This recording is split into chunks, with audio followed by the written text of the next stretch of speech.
we did it again.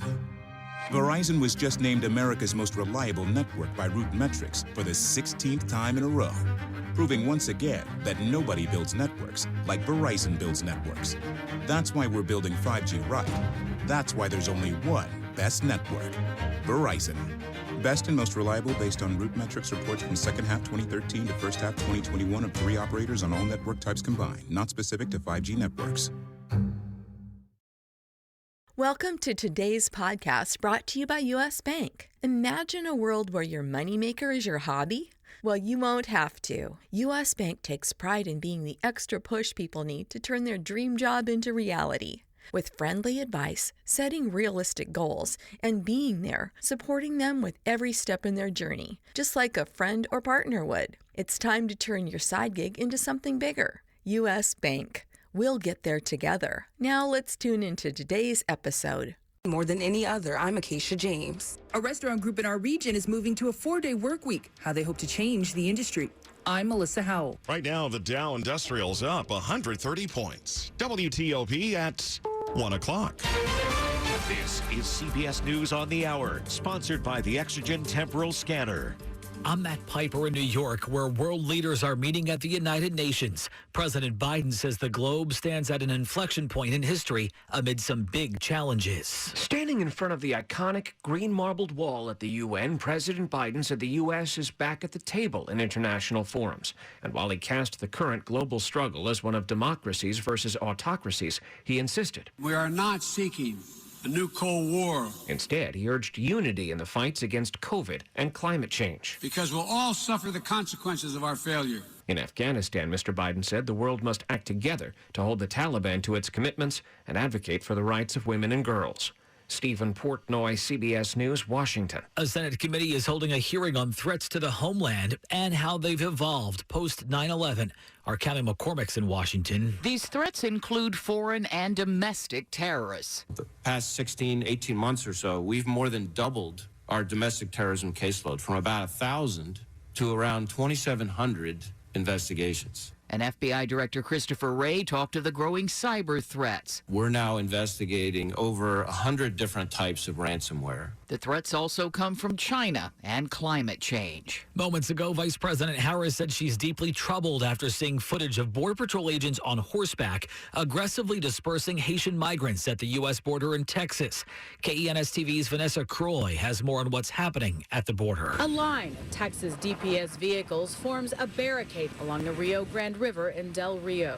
A stark contrast to the same location where on Friday, thousands of migrants using a dam to cross from Mexico into the U.S. I've never seen nothing like this in my career. Lieutenant Chris Olivares with DPS said hundreds of troopers have been deployed to Del Rio to help with the humanitarian crisis happening under the international bridge. Officials say in the last few days, thousands of migrants have been bused to processing facilities and thousands more returned to Haiti. Johnson & Johnson says a booster shot of its COVID-19 shot increases immunity. The company released details of 3 studies, one showing that a 2-dose version of its vaccine provides 94% protection.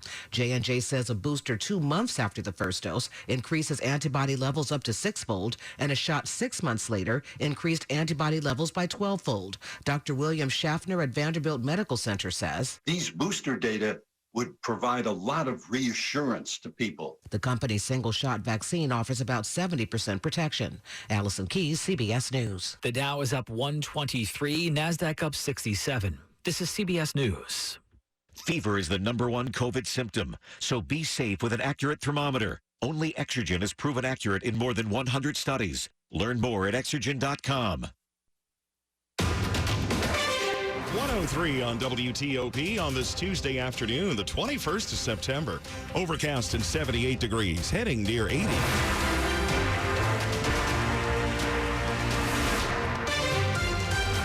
Good afternoon. I'm Mark Lewis with the top local stories we're following this hour. More gun violence in the district. Police are now looking for a gunman who opened fire this morning in front of a shopping center in Southeast. 5 people were hurt, including a teenager. It was right around 8:30 a.m. in front of this convenience store on Alabama Avenue, looking out over the Suitland Parkway. There may have been a target in the crowd. We're unsure of that. Commander John Branch of the 7th Police District here in Southeast, he says one man was shot in the chest and is hospitalized in critical condition, but that he is stabilized. 4 others, including 2 women and a 13-year-old boy, were shot in the lower body and are also expected to be okay. They're just indiscriminately shooting into crowds. You know, years ago it was a different thing. If, someone's targeting one person, they would target that one person.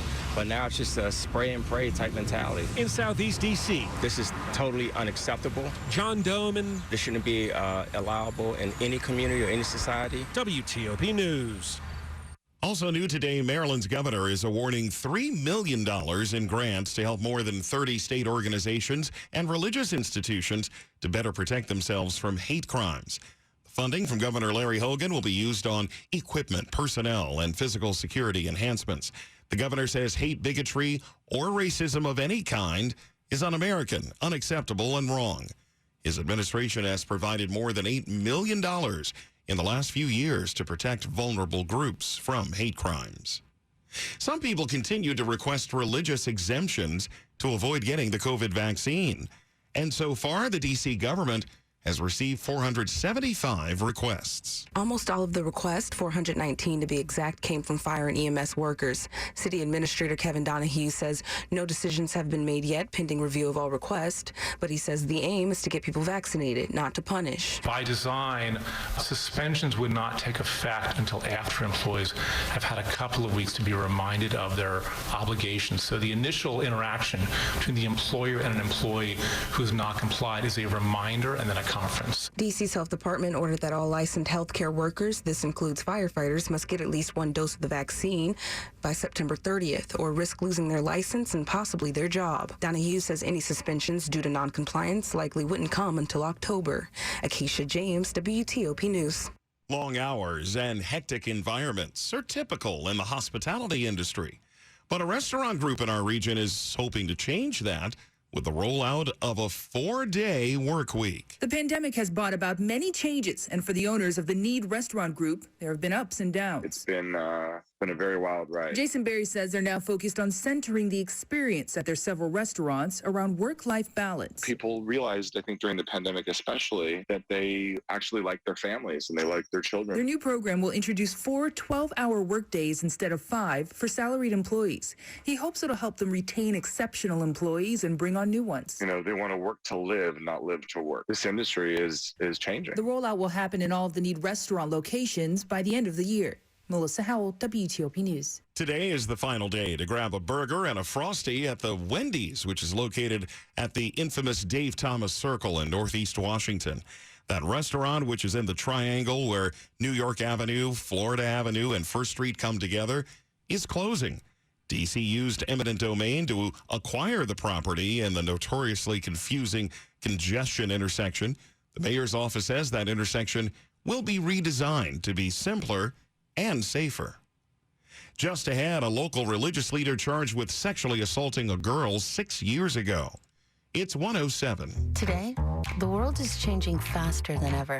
Prepare for what's next with Workday, agile technology built to extend your applications to meet your needs.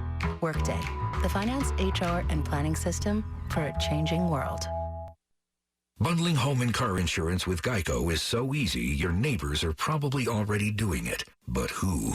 Look for the signs. Do they have a home and or car? Are they saving lots of money? Do they seem unusually happy? Do they have a child named Geico? Geico, dinner time! Have they recently purchased a drone? That's unrelated to the Geico thing. I just really like to try one. But if you notice these other things, you may want to ask them how easy it was to bundle. We did it again. Verizon was just named America's most reliable network by Root Metrics for the 16th time in a row, proving once again that nobody builds networks like Verizon builds networks. That's why we're building 5G right. That's why there's only one best network, Verizon. Best and most reliable based on Root Metrics reports from second half 2013 to first half 2021 of 3 operators on all network types combined, not specific to 5G networks.